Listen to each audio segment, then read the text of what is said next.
এখন বাজে হচ্ছে রাত 10টা। হারুন উঠছে না, অনেকক্ষণ ধরে বলছি যে উঠো, বললো বাইরে যাবে, সে উঠছে না। আর আমি বসে যে আপেল খাচ্ছি, একটা আপেলের অলমোস্ট শেষ করে ফেলছি। সেটা কাজ করছে কিন্তু 10 মিনিটস ধরে বসে আছি রেডি হয়ে, এখনো উঠছে না।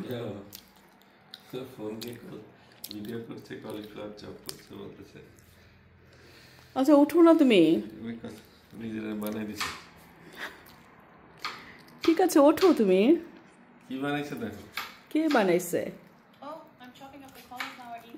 আচ্ছা যেটাই বানাক না, তুমি সেটা দিয়ে দাও। আমার বাচ্চাদের রুমটা খালি, তো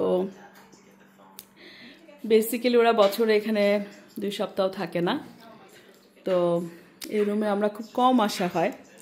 আজকে আসলাম, আর রুমের বেশিরভাগ জিনিস তো এখন আর সে আগের মতো নাই। এই যে এই পাতলা নেটের যে পর্দাটা, এটা কিন্তু আমার মেয়ে খুব পছন্দ করে। হালকাভাবে রাস্তার যে আমাদের বাইরে কিন্তু